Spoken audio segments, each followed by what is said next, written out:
Hablar de apegos malsanos implica que podemos volver a una de las formas de manipulación más antiguas. Si me dejan, me muero. Para ello tenemos como invitado a Óscar. Él ha pedido ocultar su identidad, pero nos va a contar toda su historia, todo su caso. Óscar, bienvenido y muchas gracias por estar en Acá Entre Nos. Gracias, doctora. Muy amable. ¿Qué fue lo que pasó? Tenías una relación de 14 años y ¿cómo se manejaban acá los apegos malsanos? Pues realmente todo empieza desde el noviazgo, ¿no? Las inseguridades, el saber de que esa persona en cualquier momento puede hacer un abandono. A veces mirar cómo es el centro de atención. Y ahí empieza todo, ¿no? Ya empieza uno a sentirse inseguro, se mete en la vida de esa persona, trata de que esa vida sea más importante para uno que, Claro, que la propia de uno. Termina viviendo las situaciones, los lugares, las cosas, las circunstancias, sus propios miedos, ¿sí? Y uno entra a rescatar y se mete en ese apego a rescatarla, a salvarla, a, digamos, tener, volverla víctima también, porque uno deja que esa persona actúe y si se pone mal, entonces uno entra a alentarla y no dándose cuenta que también uno se vuelve en víctima, porque Claro. empieza el control y la manipulación. claro. En medio de todo esto, pasaron 14 años de relación, más el tiempo que duraron de novios. ¿Qué ocurre definitivamente para darte cuenta que estabas en una relación malsana o que definitivamente ejercías un apego malsano frente a ella? La verdad, todo empieza primero porque era más joven que yo y habían cosas que yo ya había vivido y que ella no había vivido. Entonces, en lo que ella empezó a vivir, empezó su desorden emocional. Entonces yo empecé a decir, no, mire, hay que tratar de hacer las cosas equilibradamente.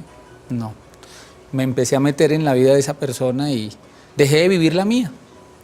Viví el control, viví una baja autoestima, viví la negación. Todo el mundo me decía, mire, por favor, ella te está haciendo más daño. Claro. Usted no, a toda hora estaba yo donde el médico, porque habían cosas que me alteraban los nervios. ¿Somatizabas también? Claro, más me deprimía. Mucho ¿Y te más. deprimías? ¿Y qué características tenías? ¿La buscabas a ella cuando estabas triste o definitivamente te subsumías en esa tristeza? Yo diría que sin ella no podría respirar. Sin ella no podías Sí, respirar. o sea, sin ella no podía hacer mis cosas.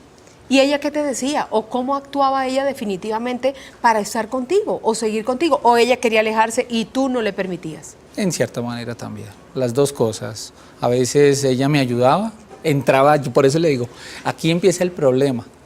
Porque yo traté de hacer algo por ella, pero cuando yo empiezo a tener este problema de otra índole, ya es más fuerte, ella empieza también a controlar, a meterse, a cuidarme, ¿sí? Ya empieza como a establecer como, venga, yo lo ayudo porque usted me está ayudando, pero yo me sentía más dañino en el sentido en que ella se trataba de ir y me aislaba y yo no lo permitía. Muchas veces yo decía, no, mire, yo hacía el papel de víctima muchas veces. Tú hacías el papel de víctima para manipular y que ella no se fuera, que se quedara a tu lado, porque bien lo dijiste desde el principio, yo no quería que ella me abandonara. Y a veces la inseguridad que yo tenía me hacía pensar que podía dejarme abandonado en cualquier momento. ¿Hasta cuándo pudiste aguantar con esta situación y en qué momento pides ayuda? Yo diría que ponle tú unos 10 años más o menos, empiezo a buscar ayuda. Empiezas a buscar ayuda y ¿de qué te das cuenta? Pues parte de esa ayuda también viene de personas que empezaron a decirme, mire, usted lo que tiene es algo que se llama codependencia. Y la codependencia es la necesidad de mantenerse esclavo hacia alguien. Y yo decía, ve, ese soy yo. Le digo, sí, usted vive por la vida de otra persona. Claro. Usted se mete en las responsabilidades de esa persona, ¿sí? Usted piensa por ella, siente por ella, vive por ella, corre por ella, pero no le deja que esa persona sea responsable. Claro. Entonces, me ayudó una terapeuta que una vez me dijo, busque ayuda en esa parte, y dos, Alguien me había hablado de los grupos de ayuda o de apoyo a personas con codependencia. Sí. Entonces yo entendí que eso es parte de mi personalidad. Ahí en la pantalla podemos apreciar que está la información. Por si acaso usted está atravesando, o un familiar o un amigo o una persona a la que usted estima bastante, le puede dar estos daticos porque seguramente le va a ayudar muchísimo. Son formas de chantaje, de manipulación para causar miedo y para agredir psicológicamente a los demás.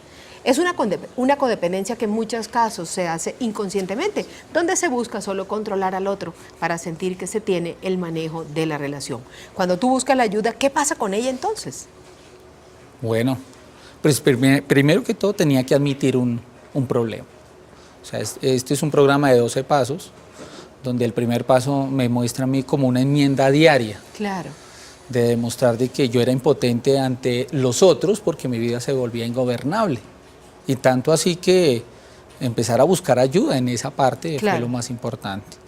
Igualmente encuentro unos patrones que me los guían, me dicen, mire, usted tenía un patrón de negación, usted dejaba de hacer todo para mantenerse en el control de esa persona, de baja autoestima, una autoestima... Pero por el suelo. Por el suelo. A veces tenía esa alta, pero sí estaba esa persona a mi lado. Exactamente, solamente. Luego venía el de complacencia. Increíble. Luego el de sumisión. Y hay un patrón que en la mayoría de los codependientes nos volvemos conformistas. Si esa persona está ahí, así me haga más daño esa persona, yo me quedo ahí. Claro, porque para ti va a funcionar todo, porque según tú, ese es el único motor que puede en realidad moverte a ti. Claro. Y después viene el de control, control absoluto. A veces, cuando uno no controla, las otras personas disparan su control. Exactamente. Pero todo se superó gracias a que pudo adelantar una terapia importante, y no solo eso, sino que también tuvo las redes de apoyo en el hogar y sobre todo en el trabajo, en los grupos que son indispensables para que la persona supere todo este chantaje emocional. ¿Qué fue lo que hiciste en todo este trabajo terapéutico para que funcionaran las cosas y en este momento puedas haberte vuelto a enamorar y puedas tener unas relaciones sanas? Hay algo que terminaba por decirte algo, hay un patrón que al final que es el de evitar, se vuelve evitativo. Resulta que un codependiente cuando tiene ese problema se refugia en algo que se vuelva como un sedante, como una adicción. Claro. El mío, adicto al trabajo. Adicto al trabajo. Desde por la mañana hasta por la noche, fines de semana, adicto de pronto a meterme en deudas. De alguna manera necesitaba evadir muchas cosas. En cierta manera empiezo a darme cuenta dentro del programa. Hay un test de preguntas que me ayudaron a darme cuenta, ¿sí? Una de ellas es si yo acepto siempre la aprobación o confirmación de las cosas. Sí. Como buen codependiente uno busca eso. Claro. Venga, ¿será que estoy haciendo bien las cosas? Y la otra es que se ata o le da miedo y se ata a las relaciones. Sí, hay veces que uno se ata no a una relación romántica, pero sí a otras relaciones donde uno se centra en el control. Pero trabajaste sobre esos aspectos y hoy puedes decir, lo logré. Sigo trabajando porque es un trabajo de verdad que no termina, porque terminan en muchas oportunidades convirtiéndose en dependientes en extremo del cariño y de la aprobación de los demás, como bien nos los mencionabas. ¿Qué le aconsejas tú a los colombianos que seguramente pueden estar viéndote y dicen, a mí me está pasando eso mismo que ese hombre ha mencionado, que sin dar su cara valientemente nos ha contado la historia para sacarnos de este lodo? ¿Qué le aconsejas a esas personas que te están escuchando? Uno, pues, la mayoría de los profesionales ya están conociendo este tema y empezaron a darse en cuenta que existían los grupos de ayuda CODA, Codependientes Anónimos. Dos, que dentro del programa se empieza a trabajar un desprendimiento emocional de las cosas que le pueden afectar a uno, ¿sí? Segundo, asistir a las reuniones, ¿sí? Poder darse cuenta, comprar la literatura que en cierta manera ayuda a mostrar realmente el daño que nosotros mismos nos estamos haciendo, ¿sí? Claro. Y sobre todo que al asistir puedan darse cuenta que no se dan consejos, que no se le orienta a la persona, sino que va a escuchar a otras personas con el mismo problema, tal problema que se le puede llegar a aparecer en una circunstancia de su vida.